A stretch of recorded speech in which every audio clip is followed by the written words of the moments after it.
सभी साथियों को नमस्कार। वो अपने समय से मैं डीआर जॉनवाल और आप देख रहे हैं बहुजन क्रांति। वो हथियार से नहीं, आज की कड़ी में साथियों हम उनकी हिंदू जो लड़ाई थी धर्म के वो मानवता का सम्मान है। जो मामले में जो बात लिखी वो भारत कानपुर साजिद मौर्य जी ने जो कही है, इसी विषय को हम लेके आए हैं आपके सामने। कानपुर मौर्य जी जो कह रहे हैं वो राजनीतिक वो ऐतिहासिक है, उसको समझिए और अपने जीवन में उतारिए। युग में ईसा के 500 साल पहले, ईसा के 563 साल पहले, टू बी वेरी प्रिसाइज, उस समय हिंदू धर्म था कि नहीं था? उस समय हिंदू धर्म नहीं था, वैदिक धर्म था। वैदिक धर्म और हिंदू धर्म अलग है। अलग है। सनातन धर्म था। सनातन धर्म तो भगवान बुद्ध ने ही जो संदेश दिया था उसी को सनातन धर्म कहा गया था। एसु धम्मो सनातना, ये भगवान बुद्ध की वाणी है। सर, आप गजब बात कर रहे हैं। गौतम बुद्ध का परिवार तो हिंदू परिवार में ही पैदा हुआ ना। मैं कह रहा हूँ मैं भी हिंदू परिवार में पैदा हुआ। मैं कह रहा हूँ मैं भी हिंदू परिवार में पैदा हुआ। एक बात बताइए, जब वो थे तो उनके भी तो आराध्य थे ना गणेश। मैं कह रहा हूँ उस समय वैदिक धर्म था, हिंदू धर्म नहीं था। हिंदू धर्म कोई है ही नहीं है। जो भी गणेश को वैदिक मानते धर्म थे कि है। नहीं? राम को मानते थे कि नहीं उनके परिवार के?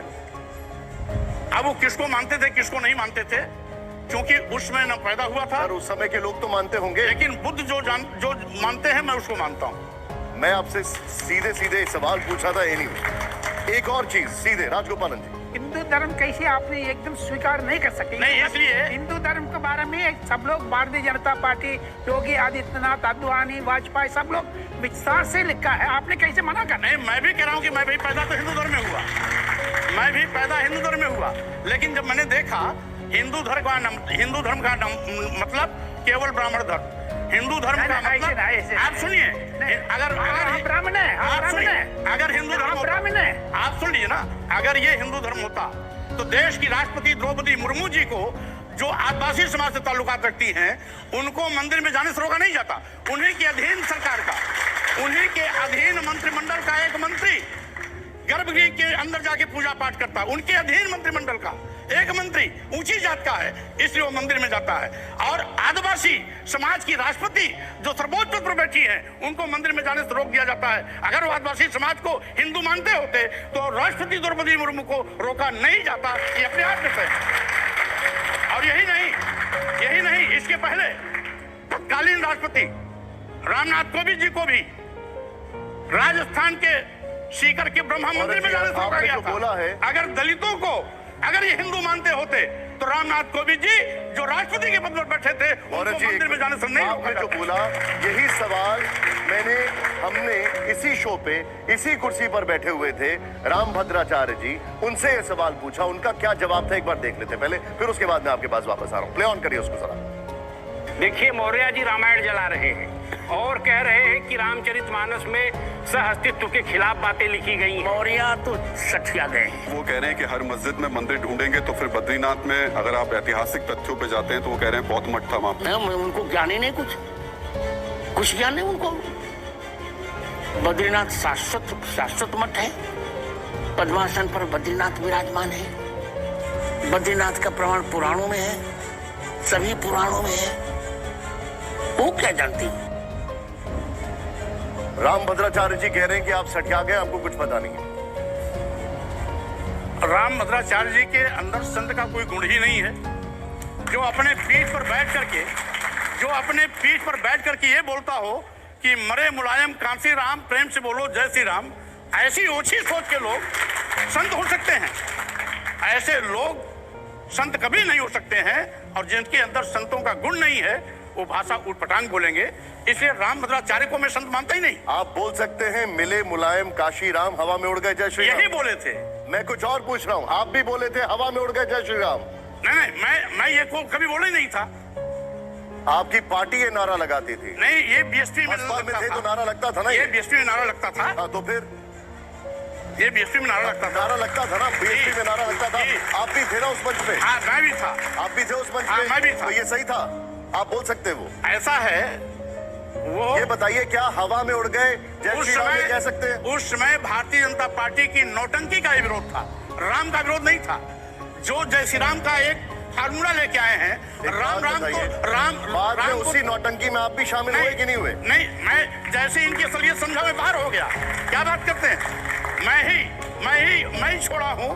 और बीजेपी को जिस तरीके से उसकी हरकतें हैं, बात बताइए आप कि सबका साथ, सबका विकास, सबका विश्वास और सबके विश्वास का कत्लेआम करके जिस तरीके से, ठीक है, वो पॉलिटिकल पार्ट पे मैं आऊंगा। मुझे एक बात बताइए, आपको रामचरितमानस से दिक्कत क्या है? ऐसा है, हमें किसी भी धर्म ग्रंथ से कोई दिक्कत नहीं। मैं सभी धर्मों का सम्मान करता हूँ, सभी धार्मिक पुस्तकों का सम्मान करता हूँ, लेकिन धर्म की आड़ में, चलिए आपने धर्म ग्रंथ तो मान लिया, पहले तो आप उसको धर्म ग्रंथ ही नहीं मान धर्म रहे। की आड़ में अगर आप किसी भी शूद्र कह करके दलित, आदिवासी, पिछड़ों को, जो पहले शूद्र के नाम से जाने जाते थे, उनको गाली देंगे, उनको अपमानित करेंगे, जात सूचक शब्दों का प्रयोग करके उनको नीच कहेंगे, अधम कहेंगे, अपमान करने के लिए प्रेरित करेंगे, देश की महिलाओं को मारने, पीटने, प्रताड़ित करने की बात करेंगे, तो स्वाभाविक रूप से वो धर्म नहीं हो सकता है। अच्छा, मुझे वो एक बात अधर्म है। बताइए, मैं आपसे आज एक बार फिर पुनः वो संदर्भ पूछना चाह रहा हूँ, ढोल गंवार शूद्र पशु नारी, इस चौपाई का संदर्भ क्या है, इसका अर्थ क्या है, बताइए। आप भी बहुत जानकार हैं, पढ़े लिखे हैं और कड़े भी हैं, घुटे भी हैं।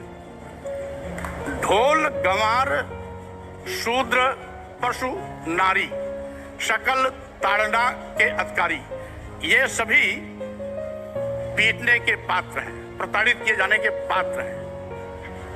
और अभी अभी मेरे इस वक्तव्य देने के बाद एक छोटी सी बात बताइए, मुझे बताइए, ये आपको किसने बताया, किस धर्मगुरु ने बताया, कहां पर आपने पढ़ाई? जिस प्रेस ने इस किताब को लिखी है, पुराना एडिशन निकाल लीजिए, अपने आप ही अर्थ मिल जाएगा।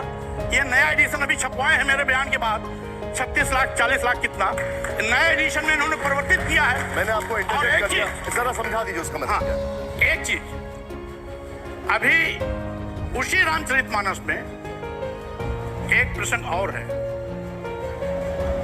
सापत ताड़त पुरुष कहंता, सापत ताड़त पुरुष कहंता, पूजहि विप्र कहे सब संता।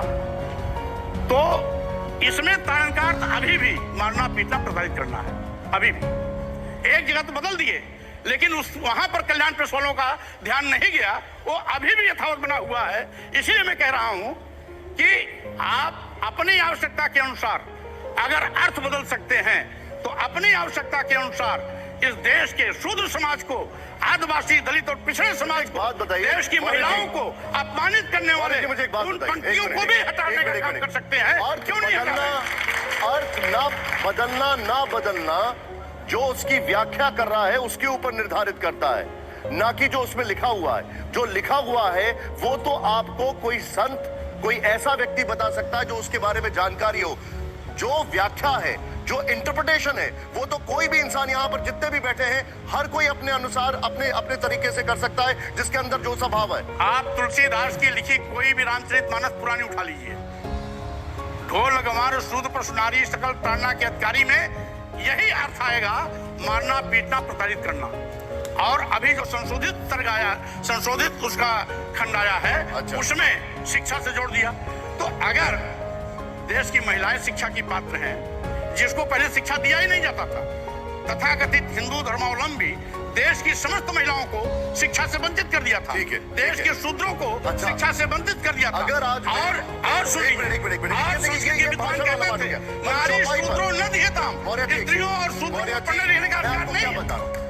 अगर मैं आज आपको उस चौपाई का एक बहुत बड़े संत द्वारा, जगत गुरु द्वारा एक और उसका वर्णन बताऊं, तो आप उसको मानेंगे कि नहीं मानेंगे? मैं इस प्रकार के सच्चा वर्णन, पोंगापंथी व्यवस्था में यकीन करने वाले किसी भी तथाकथित संत की बात को नहीं मान सकता। एक मिनट, अब मुझे आपसे एक बात, अगर कोई जगत गुरु है, मैं आज सभी से पूछ रहा हूं, जगत गुरु की आप लोग बात मानेंगे कि नहीं मानेंगे? हाँ या ना? जोर से हाँ या ना?